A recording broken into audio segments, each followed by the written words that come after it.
એકના એક શાક ખાઈને કંટાળી ગયા હોય ને તો આજે આપણે મસ્ત મજાની નવી જ રીતના દાળ અને ઢોકળીનું શાક બનાવીશું. બનાવવાની અલગ રીત અને પીરસવાની ખાસ રીતથી આ દાળ અને ઢોકળીનું કોમ્બિનેશન એકદમ મસ્ત લાગે છે. આ ઢોકળી ખાવામાં એકદમ પોચી રૂ જેવી અને જરાય તૂટે નહીં એવી રીતના બનાવવા માટે વિડીયોમાં મેં ખાસ ટિપ્સ અને ટ્રિક્સ આપેલા છે. તો ચાલો શરૂઆત કરીએ ઢોકળી બનાવવાથી. ઢોકળીનું શાક આપણે કુકરમાં બનાવીશું એટલે ફટાફટ બની જાય. તો એના માટે એક વાટકો ચણાનો લોટ લીધો છે. અહીં તમારે કોઈ એક વાટકી સેટ કરી લેવાની.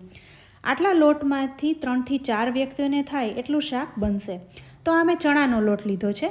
તમારી પાસે બેસન હોય ને તો એમાંથી પણ બનાવી શકાય. હવે જે વાટકીથી લોટ લીધો છે એ 2 વાટકી જેવું પાણી મૂકીને ગરમ કરવાનું છે. હવે પાણી ઉકળવા લાગે એટલે સ્વાદ પ્રમાણે મીઠું ઉમેરીશું, 5 નાની ચમચી હળદર અને થોડું મરચું ઉમેરીશું. એટલે ઢોકળી સ્વાદમાં પણ સરસ લાગે અને દેખાવ પણ સરસ લાગે. હવે બધું મિક્સ થઈ ગયું છે તો આપણે જે ચણાનો લોટ લીધો છે એને પાણીમાં ઉમેરતા જઈશું અને વેલણથી મિક્સ કરતા જવાનું છે. ફટાફટ મિક્સ કરવાનું એટલે જરાય ગાંઠા ન પડે. ઢોકળી એકદમ પોચી બને ને એટલે તમારે પાણી થોડું વધારે લેવાનું. એટલે આપણે અહીં 2 ગણું પાણી લીધું છે. પાણી ઓછું લીધું હોય ને તો ઢોકળી એકદમ કડક થઈ જશે અને તરત જ તૂટી જશે. અહીં પાણીમાં લોટ મિક્સ કરવામાં આપણે જરાય પ્રયત્ન નથી કરવો પડતો. એકદમ આસાનીથી આપણે મિક્સ કરીએ છીએ એટલે ઢોકળી એકદમ પોચી જ બનશે.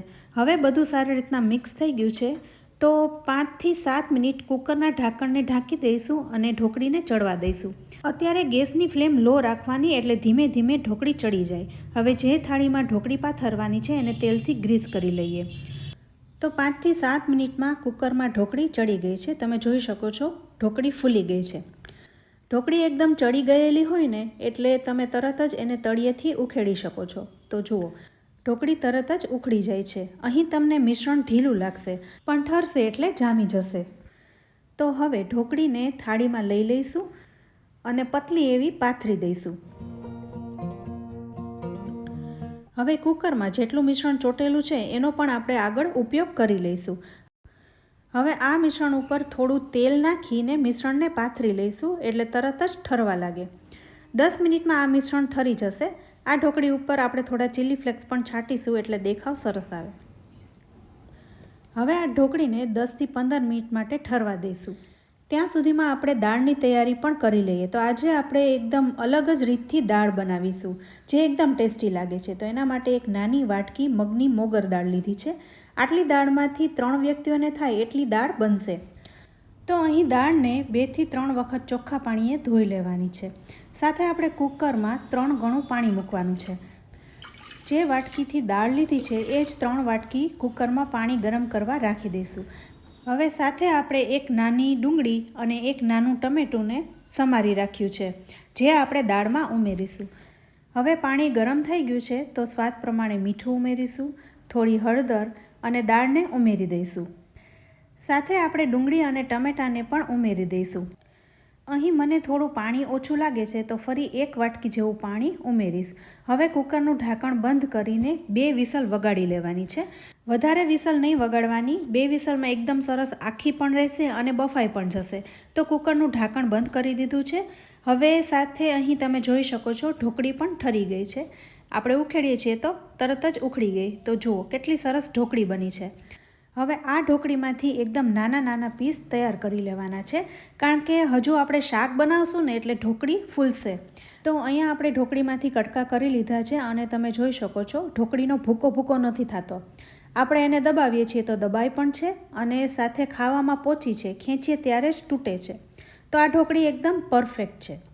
હવે સાથે દાળનું કુકર પણ થઈ ગયું છે તો આપણે ખોલીને જોઈ લઈએ. તો 2 જ વિસલમાં દાળ અહીં આખી પણ રહી છે અને ચડી ગઈ છે.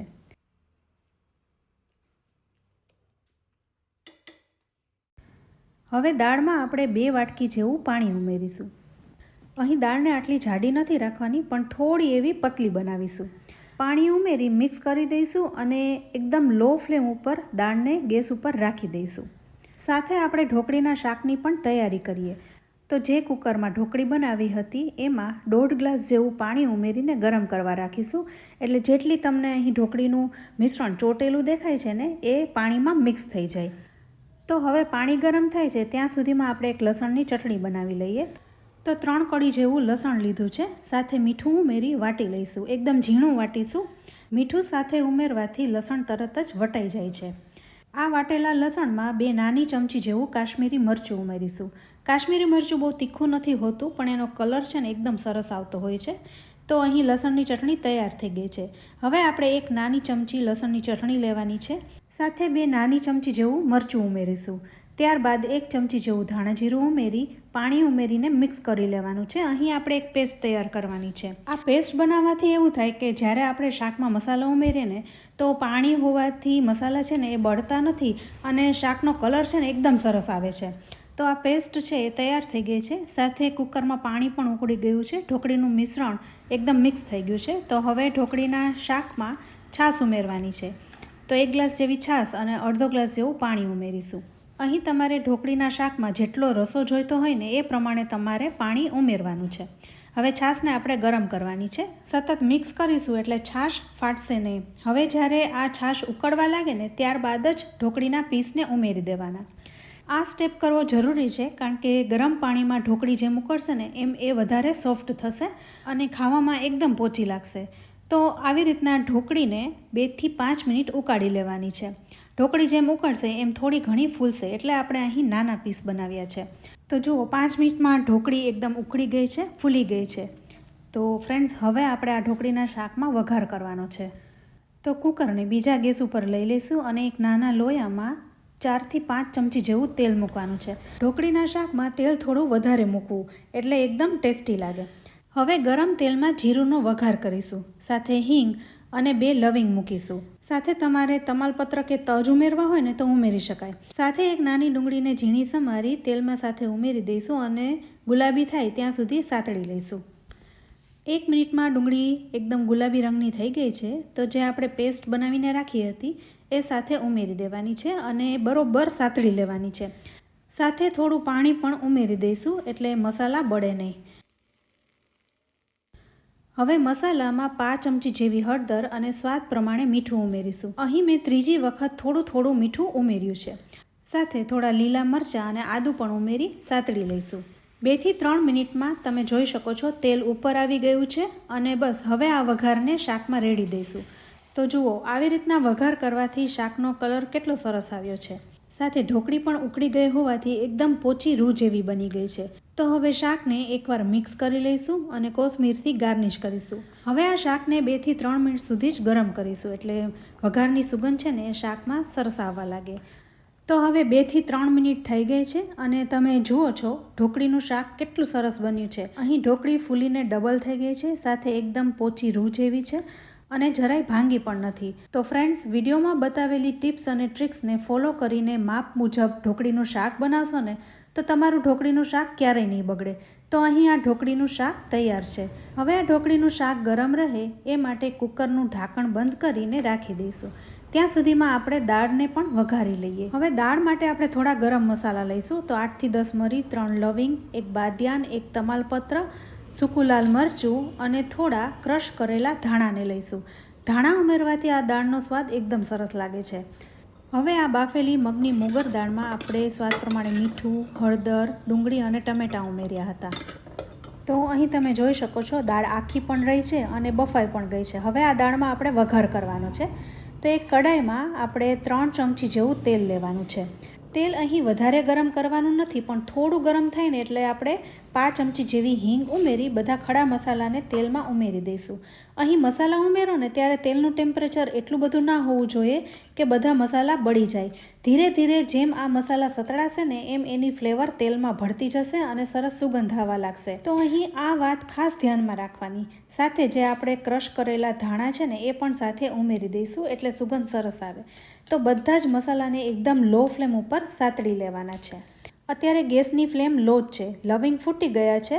તો સાથે આપણે 2 ચમચી જેવું લાલ મરચું ઉમેરીશું અને તરત જ જે બાફેલી દાળ છે એને આપણે ઉમેરી દેવાની છે. અહીં લાલ મરચું છે ને એ જરાય બળવું ના જોઈએ એટલે જ મેં પહેલાં કીધું છે કે ગેસની ફ્લેમ એકદમ લો રાખવાની છે. મરચું ઉમેરતી વખતે પણ ધ્યાન રાખવાનું, જો મરચું બળી જશે ને તો દાળનો સ્વાદ બગડી જશે. તો અહીં આપણે દાળને ઉમેરી દીધી છે અને ફટાફટ મિક્સ કરી લેવાની છે. તો જુઓ કલર કેટલો સરસ આવ્યો. વઘાર કરવાની જ ખૂબી છે. વઘાર એવી રીતના કરવાનો કે મસાલા બળવા પણ ન જોઈએ અને કલર પણ સરસ આવવો જોઈએ. તો હવે દાળને 2 મિનિટ માટે ઉકાળી લઈશું એટલે વઘારની સુગંધ સરસ બેસી જાય. અહીં દાળની કન્સિસ્ટન્સી તમે જોઈ શકો છો. તમને એવું લાગે કે દાળ વધારે જાડી છે તો થોડું પાણી ઉમેરી એડજસ્ટ કરી લેવું. હવે દાળને 2 મિનિટ માટે ઉકાળી લઈશું. તો જુઓ અહીં દાળ તૈયાર થઈ ગઈ છે. તો કોથમીરથી ગાર્નિશ કરી લઈશું. સાથે ગેસને પણ બંધ કરી દઈશું. તો ફ્રેન્ડ્સ, અહીં આ દાળ અને ઢોકળીનું શાક તૈયાર છે. આ દાળ અને ઢોકળીનું કોમ્બિનેશન એકદમ મસ્ત લાગે છે. સાથે મેં તળેલા પરોઠા પણ બનાવ્યા છે. તો ગરમા ગરમ પરોઠા સાથે આ દાળ અને ઢોકળીને પીરસી લઈશું.